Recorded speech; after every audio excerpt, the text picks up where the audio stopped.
Welcome to our channel. నేను Prashanth. So ఇప్పుడైతే డాకు మహారాజ్ అయితే థియేటర్లలో చాలా నడుస్తుంది. మరి ఫస్ట్ డే కలెక్షన్ ఎలా ఉంది ఏంటి అయితే ఒకసారి చూద్దాం.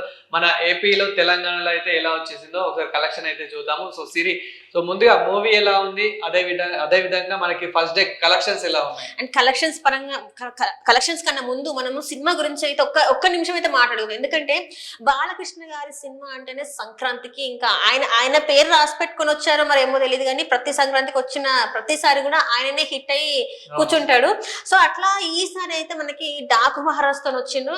చాలా వరకు ఎట్లుండేనంటే అరే ఈసారి డాకు మహారాజ్ అసలు ఉంటుందో ఉండదో రేస్ లో అని చెప్పేసి మస్తు మంది మాట్లాడారు. మనం కూడా చేసినాం అసలు ఏంది మరి డాకు మహారాజ్ పరిస్థితి ఏంది అన్నట్టుగా మాట్లాడినాం. కానీ ఇప్పుడు చూస్తే భయ్యా సినిమా మామూలు నెక్స్ట్ లెవెల్ ఉన్నది. టీజర్, ట్రైలర్, పాటలు అబ్బాబ్బా ఇచ్చి పడేసిందని చెప్పుకోవాలి. జై బాలయ్య అసలు ఎక్కడ కూడా తగ్గేదేలే అన్నట్టు, అంటే పుష్ప తగ్గేదేలే కాదు, డాకు మహారాజ్ బాలకృష్ణ గారు తగ్గేదేలే అని చెప్పేసి మనం మాట్లాడుకోవాలి. అండ్ ప్యూర్లీ ఇది మనకి ఎవరెవరో ఇచ్చినవి కాదు, ఇది జెన్యూన్ గా ఫస్ట్ డే కలెక్షన్స్ ఎట్లున్నాయి, ఎక్కడెక్కడ అంటే సీజన్లు ఎట్లా ఉన్నాయి, నైజంలు ఎట్లా ఉన్నాయి అనే కలెక్షన్స్ అయితే మనం మాట్లాడుకుంటున్నాం. మనం అంటే కొన్ని సినిమాలు మనం చూస్తున్నాం ఫస్ట్ డే కలెక్షన్స్ అయితే కోట్లు అని చెప్పేసి మాట్లాడుతున్నారు. అట్లా అసలు ఆల్రెడీ మీరు పబ్లిక్ టాక్ చూసే ఉంటారు. పబ్లిక్ టాక్ నార్మల్ గా ప్రతిసారి ఇచ్చే రివ్యూవర్స్ కాకుండా జెన్యున్ గా థియేటర్స్ కి వెళ్ళి నార్మల్ అమ్మాయిలు, ఆంటీలు అంటే చిన్న పిల్లలు, పెద్దవాళ్ళు ఇట్లా ఏజ్ అంటూ తేడా లేకుండా ప్రతి ఒక్కరైతే రివ్యూ ఇవ్వడం జరిగింది. అందులో మనకు చాలా ఎక్కువ వినిపించింది అయితే 98% అయితే పాజిటివ్ రివ్యూ అయితే వినిపించింది. సో అదే విధంగా ఒకసారి పాజిటివ్ కలెక్షన్ కూడా చూద్దాము ఎంత వచ్చింది ఏంటి అనేది కూడా. అండ్ ఇక్కడ మనం చూసుకున్నట్టయితే ఇక్కడ Daaku Maharaj first day collections AP and Telangana రెండు రాష్ట్రాలలో ఎట్లా ఉందనేది మనం చూద్దాం. ఇక్కడ నైజాంలో అయితే 4,07,00,000 అంటే మనము చూడొచ్చు చాలా వరకు. ఇక్కడ నైజాం మనకి ఇక్కడ అండ్ సీడెడ్ లో అయితే 5 crores, యుఏలో అయితే 1 crore, అంటే అమెరికాలో మనకి ఓవర్సీస్ లో చూసుకుంటే 1 crore పైన కలెక్షన్ వచ్చింది. 2 కోట్లు అనుకోవచ్చు. అంటే గుంటూరులో చూసుకుంటే 4 crores, కృష్ణ చూసుకుంటే 1.86 crores అనమాట. అండ్ ఈస్ట్ లో చూసుకుంటే 1.95 crores, వెస్ట్ లో చూసుకుంటే 1.75 crores, నెల్లూరులో చూసుకున్నట్టయితే 1.51 crores. టోటల్ గా ఇక్కడ టోటల్ మనకి ఫస్ట్ డే టోటల్ కలెక్షన్స్ చూసుకున్నట్టయితే ఓవరాల్ గా 22.31 crores. అంటే ఫస్ట్ డే కలెక్షన్స్ మామూలుగా లేవు. అంటే ఈ సినిమా మనకి కొంచెం అన్ని సినిమాలతో పోలిస్తే అంటే గేమ్ చేంజర్ వచ్చేసి మనకి చాలా వరకు కొన్ని కోట్ల 500 కోట్ల పైన మూవీ. మనకి నార్మల్ గా అయితే 186 కోట్లు ఫస్ట్ డే కలెక్షన్ అన్నప్పటికీ చాలా మందికి అయితే తెలిసిపోయింది ఇది ఫేక్ కలెక్షన్ అని చెప్పేసి అయితే చాలా మందికి అయితే జెన్యూన్ రివ్యూలు అయితే మళ్ళీ చూసారు. జెన్యూన్ కలెక్షన్స్ లో అయితే మనకి ఎన్నో వెబ్సైట్లు ఉన్నాయి కాబట్టి అందులో అయితే రియల్ కలెక్షన్స్ అయితే చూసాము. సో ఇక్కడ కూడా మనకి డాకు మహారాజ్ వచ్చేసి అయితే ఇది మంచి కలెక్షన్ అయితే చెప్పొచ్చు. అంటే వాళ్ళు పెట్టిన బడ్జెట్ కి అయితే పక్క అది రికవర్ అంటే సెన్సేషన్ అనే చెప్తున్నారు. ఇప్పటి వరకు మనం చూసుకున్నట్టయితే అంటే ఎక్కడ కూడా ఏది కూడా మనకి చూపెట్టుకోవాలి అయ్యో మన సినిమా పోతుంది కాకపోతే ఫేక్ కలెక్షన్స్ చూపెట్టాలన్నట్టు ఎక్కడ లేదు. ఇది జెన్యూన్ కలెక్షన్స్. అంటే ఇది సినిమా పరంగా చూసుకుంటే కూడా 22 కోట్లు ఫస్ట్ డే కలెక్షన్స్ అంటే మామూలు విషయం అయితే అస్సలు కాదు. ఎందుకంటే ఒక టైప్ ఆఫ్ సినిమా రిలీజ్ అయ్యే ముందు ఒక సాంగ్ వల్ల చాలా వరకు ఆ సినిమా కొంత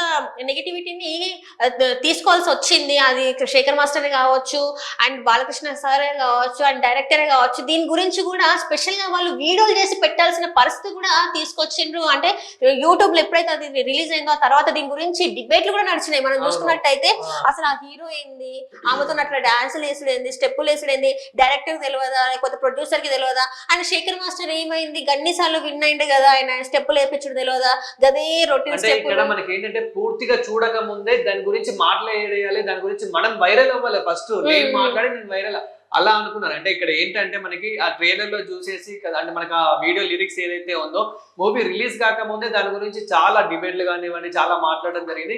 కానీ మూవీ చూసాక ఏ ఒక్కరైనా ఆ సాంగ్ గురించి మాట్లాడారా? సో అందుకే పూర్తిగా చూసాక మాట్లాడాలి ఈ మూవీ గురించి.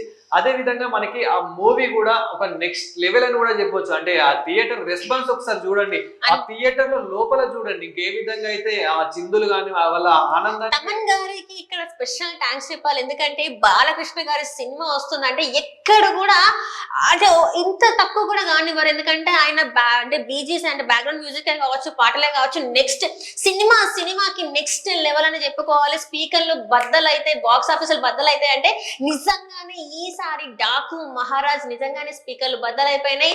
కలెక్షన్ల పరంగా కూడా, సంక్రాంతి పరంగా కూడా ఈసారి డాకు మహారాజ్ ఫస్ట్ ప్లేస్ అని చెప్పుకోవచ్చు. అండ్ ఎక్కడ చూసినా కూడా ఈసారి బాలకృష్ణ గారు ఎక్కువ కనబడుతున్నారని చెప్పుకోవాలి డాకు మహారాజ్ తోని. ఎందుకంటే డాకు మహారాజ్ ఏదైతే టీజర్ వచ్చిందో ఆ టీజర్ నుంచి ఈ సినిమా గురించి బజ్ ఎక్కువ పెరిగింది. అంటే దానికి ముందు ఎట్లాంటివి రాకపోయినా కూడా జస్ట్ ఆ టీజరే చాలా మందితోని మాట్లాడేలాగా చేసిందని చెప్పుకోవాలి. ఆ టీజర్ వచ్చినప్పుడు కూడా చాలా మంది డిబేట్ పెట్టినారు, అబ్బా ఏమని ఇచ్చిందా టమన్ బ్యాక్గ్రౌండ్ స్కోర్ అని చెప్పేసి మాట్లాడినారు. ఇంకొకటి ఏంటంటే చాలా మంది అనుకుంటూ ఉన్నారు ఇంత కలెక్షన్ రావడానికి కారణం కూడా టికెట్ రేట్స్ ఎక్కువ పెంచడం వల్లే వచ్చాయి అనుకుంటున్నారు, కానీ అదేం కాదు, మూవీ బాగుంటేనే. సో మనకి అంటే గేమ్ చేంజర్ గురించి పదే పదే మాట్లాడొద్దు. సో దానికి కూడా టికెట్ రేట్స్ పెంచారు. ఆ మూవీ కూడా మనకి నార్మల్ గా అయితే ఒక రివ్యూ అయితే వచ్చింది. సో ఆ కలెక్షన్ చూసుకోండి, ఒకసారి ఈ కలెక్షన్ చూసుకోండి ఎంత బాగుందో. సో ఇప్పుడైతే మళ్ళీ టికెట్ రేట్స్ కూడా తగ్గించడం అయితే జరిగింది. అంటే ఫస్ట్ డే అయితే ఒక రోజు అయితే కొంచెం పెంచడం జరిగింది. ఇప్పుడు మనకి సెకండ్ డే కలెక్షన్ చూసుకున్నా గానీ ఇంతకు మించే ఉంటుంది తప్ప అంతకు మించి అయితే తక్కువ అయితే ఉండదు. ఇంకా సంక్రాంతి తర్వాత డాకు మహారాజ్ అయితే ఒక నెక్స్ట్ లెవెల్లో ఉండబోతుంది అన్నట్లు కూడా అర్థమైపోతుంది. ఎందుకంటే ఇప్పుడు సంక్రాంతి పండుగలలో చాలా మంది అయితే బిజీ అయిపోయారు మూవీ చూడకపోవడం వల్ల. కానీ అయినప్పటికీ థియేటర్ లో మాత్రం అన్ని ఫుల్ అయిపోతున్నాయి, బాక్స్ ఆఫీస్ బద్దలు అయిపోతుంది. ఇంకా మనకు అసలు టికెట్స్ మన బుకింగ్స్ చూసుకున్నా గానీ చాలా తక్కువ ఉన్నాయి తప్ప అసలు మనకి ఈజీగా అయితే దొరకడం లేదు. అంటే ఇక్కడ చూసుకున్నట్టయితే బాలకృష్ణ గారు రోజు రోజుకి యువకుడు అవుతున్నాడు అనమాట. అంటే అందరు హీరోస్ ఏంటంటే ఏజ్ పెరుగుతుంటే వయసు పెరుగుతూ ఉంటది, కానీ బాలకృష్ణ గారికి వయసు తగ్గుతుందేమో అనిపిస్తుంది. ఎందుకంటే ఆయన ఫీట్లే కావచ్చు, ఆయన చేసినది ప్రతిదీ కూడా ఆయన వితౌట్ డూప్, ఇక్కడ నుంచి అక్కడ దూకాలి, తాళ్లు పట్టుకొని తిరగాలి అన్నా కూడా ఆయన డూప్ లేకుండా, హార్స్ రైడింగ్ కూడా డూప్ లేకుండా చేశారంటే ఒక్కసారి ఇమాజిన్ చేయండి.